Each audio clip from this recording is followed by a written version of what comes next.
The movie itself seems to be about a society that consists entirely of giant robots. Giant robots can't talk, so they ever do is fight.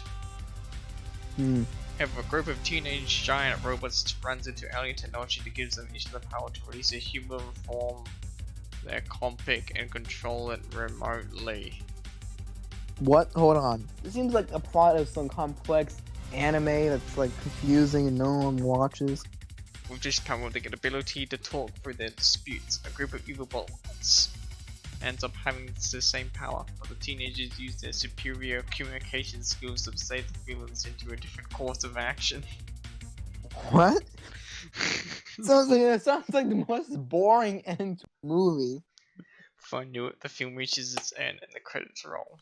Yosa, I thought that would be pretentious, but I really liked it was good. As they said.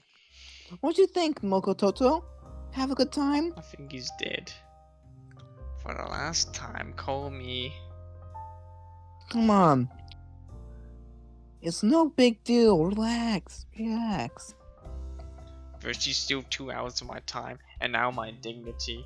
Demons are more fierce than I could ever have known, and yet it was nice. I prefer the content of my ultra text, but as a brief intermission, I suppose it was acceptable use of my time.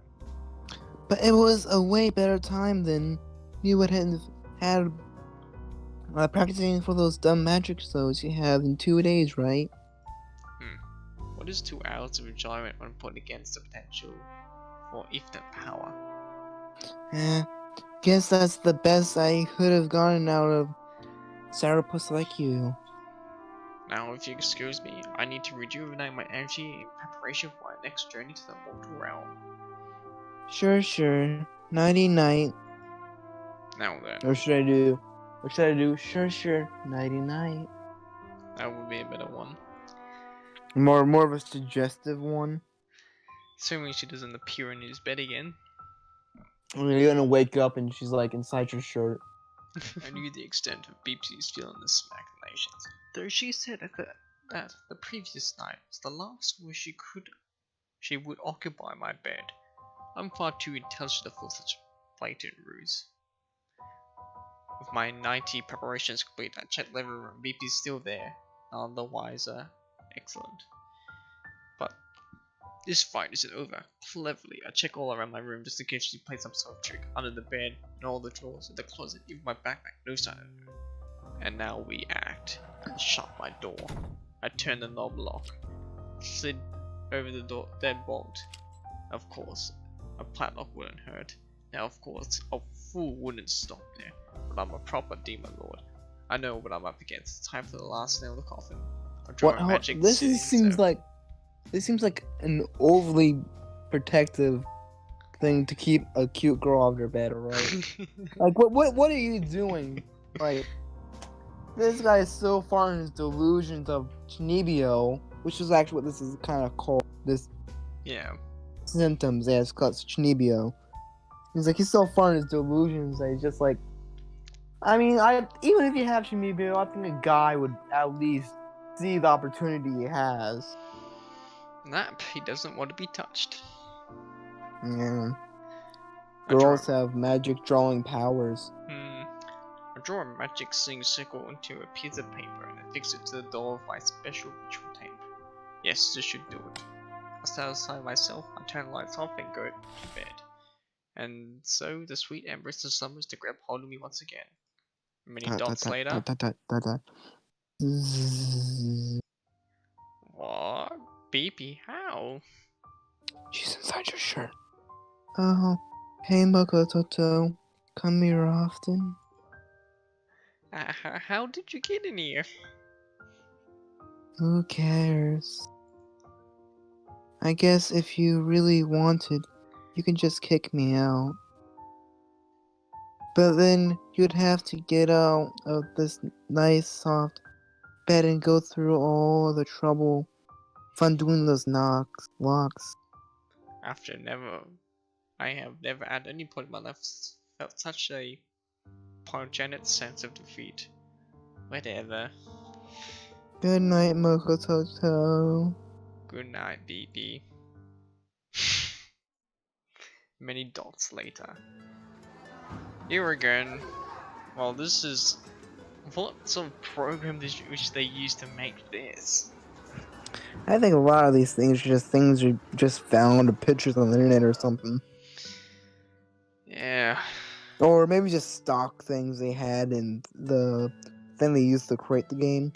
I try to walk through the halls, pushing past the Mondays, walking in the opposite direction and pushing through those who think it's wise to stand right in the middle, even though others are trying to travel. Fail to understand these people. One is so ignorant as the inconvenience of everybody else for what they see is like no benefit. To tell the truth, there are more things I don't quite understand. Why do they do what their joys are?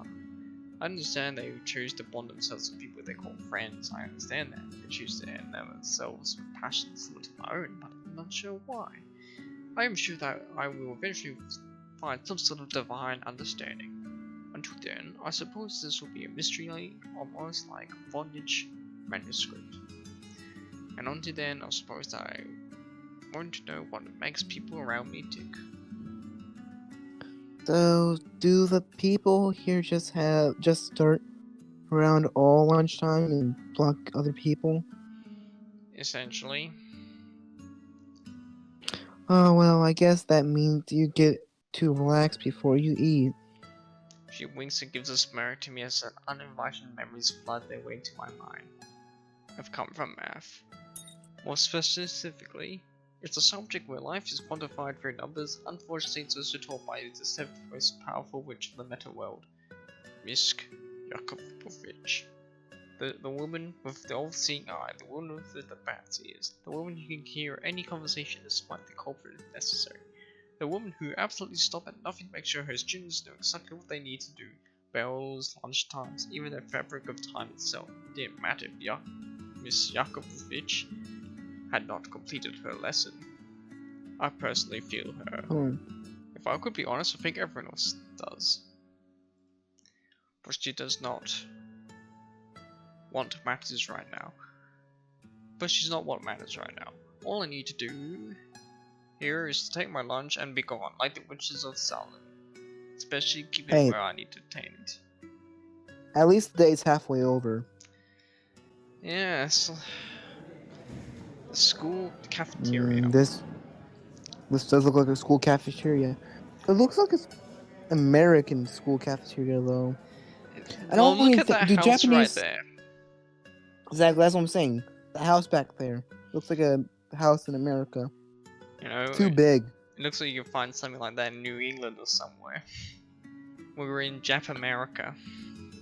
Does Japanese schools even have cafeterias? Pretty sure they just eat where they want. They just bring their own lunch. Oh yeah, that too. Which means I probably wouldn't eat. I still don't eat because my school lunches suck. They really do compared to my old school's lunches. We just always bring our own. Sure, there's a canteen that sells stuff, but most people just bring their own lunch. Disorder, uncleanliness, and horrible food reigns supreme here, hanging over its subjects like a miasma. Few survived a trip there with their sanity intact. Those that did not find it hard to desanitize themselves to the pain. Of course, being a regular customer and being mentally stronger than the rest, I had adjusted to this place. Well, I almost adjusted. At the very least, I had to throw the cafeteria, where the initial line had mostly dissipated. Forget your room. This is what I need to do spring cleaning. Don't BP, only suffering exists on that path. Eventually I got my daily ration of glop. After this, I move again, and heading towards the other end of the serving table. Do you like some glop? So, they're in Japan, right? At least I assume they're in Japan. But supposedly. Supposedly they're in Japan. Because they have, like, Japan, like, courtyard and hallways and other things.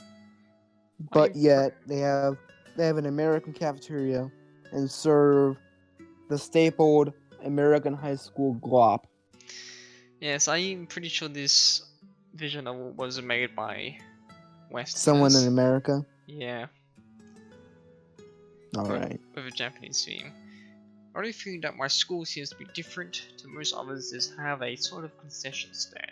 If a water school were to make a deal, they could sacrifice their money in exchange for treats. Some would even get addicted to the feel or the taste.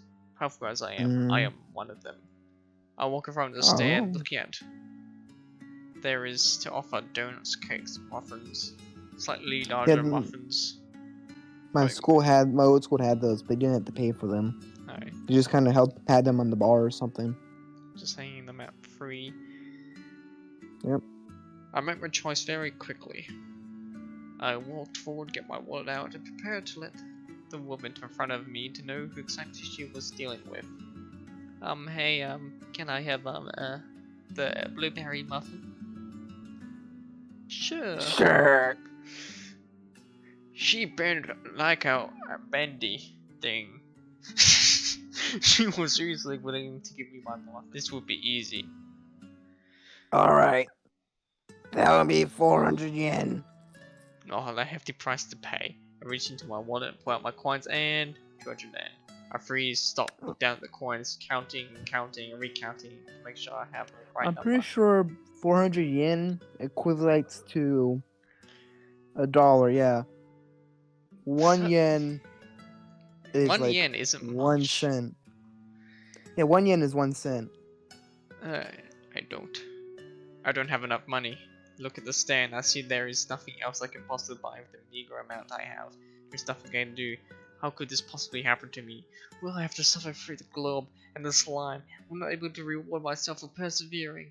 I don't know what to do. I don't know what to tell the person here I don't have enough money without them getting annoyed.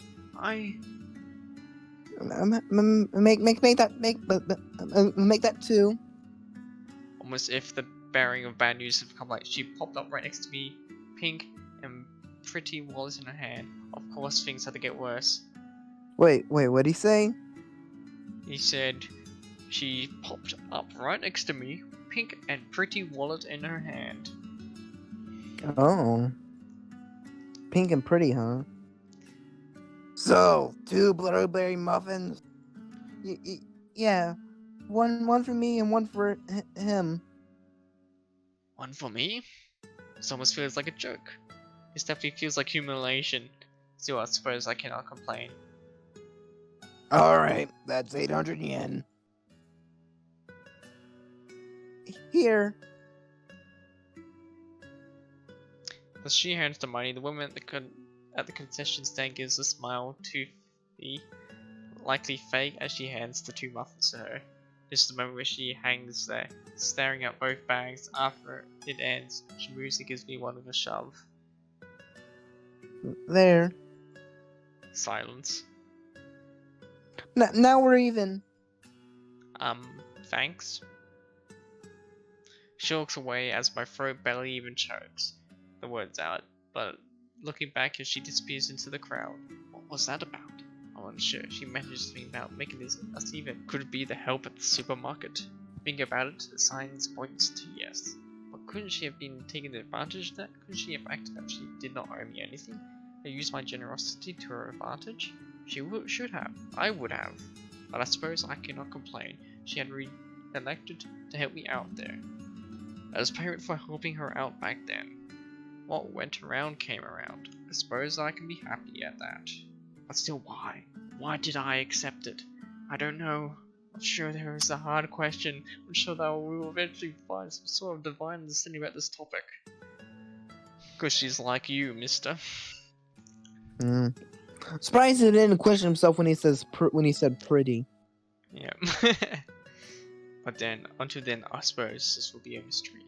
Almost like the Phonage manuscript. And until then, I suppose that I won't know what makes that girl my rival tick. The remaining hours of the school day went by uneventfully.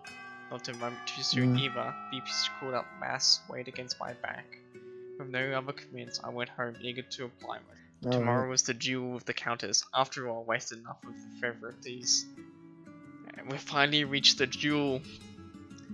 Ooh. When we arrived, PP trudged off to find a warm bed to crawl up into. Lucifer, on the other hand, ambushed me with other plans. Oh no. So you're telling me, Mute, that you want me to be the next subject of your art project? Mute. Of course I mind. I want nothing to do with your worldly rivals, quite honestly. It's a waste of my time. The so-called art won't help me end this miserable world, does it? No? Mute. Can't believe she chosen to approach me about this. I will never accept a proposition such as this unless it was painting fit for a Dark Lord. Not to mention, I cannot risk what overly worldly powers she uses. When she were to steal my soul and put into such a painting, I couldn't live a lifetime in a frame. I couldn't achieve my goals in a state like that. I'm sure it would be pretty boring. But I must reviews. Before I have a chance to continue my rant, she tears up. Stop. I'm not even reading what she's saying. I'm only brief reading it. Shaking my head and frowning, I cut her off. I sigh exultantly. I don't want to deal with the blowback from a situation like this. If the others were to hear that I made Lucy cry, I could never hear the end of it, or worse. Unfortunately, I have no choice but to participate. What a waste of time. As much as I hate to say it, I pity her with such an odd considering she's the demon lord of pride. These demons are really nothing like the versions of the book. Sometimes I wonder if they're playing a trick on me. Roots only to prove a point to embarrass me for having audacity to summon them, or one of them. I'm just quite sure when this became a house party, but here I am. I wonder if they'll grant me power over this mortal coil, or they'll here to ridicule me. I suffer through these trials and tribulations if it means getting what I rightly deserve.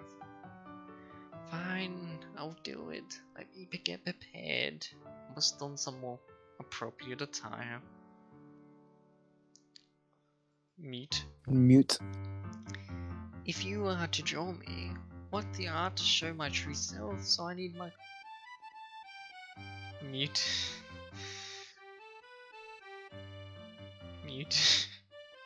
Wait. Hold on. Does that mean she's gonna draw? Yeah, that's what. Does she want me to draw me nude? No, that's never gonna I'm sure happen. BP will join. I don't know, that's such a good idea, no. Listen, Lucy's gonna be taken down to the FBI center. Yep. Mute. I'm not gonna participate if you expect me to get naked. Wait, cosplay stuff? I used to look away, being naked in front of girl hell, in front of anyone, for that matter. No, that's something I cannot ever let myself indulge in. Grabbing my hold of myself, I clear my throat. I'm slowly, but I either wear clothing or I have to respectfully decline. Mute. Oh yeah, I was meant to read that. She waves her hand and takes more than a few steps back, covering her face. Mute. Mute. Hey. But I'm not sure. I'm sure Beep wouldn't say gross. Maybe Beep will take Mokototo up on that out. Maybe Mokoto. No. BB take up Mokototo on that out for posing naked. Shush. Lucy walks up and puts a finger over her mouth, forcing me to quiet down. Oh.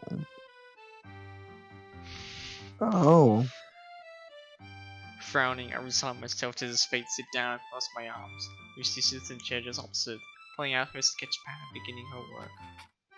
Yeah, and that's fine. She gives me a slight smile before continuing.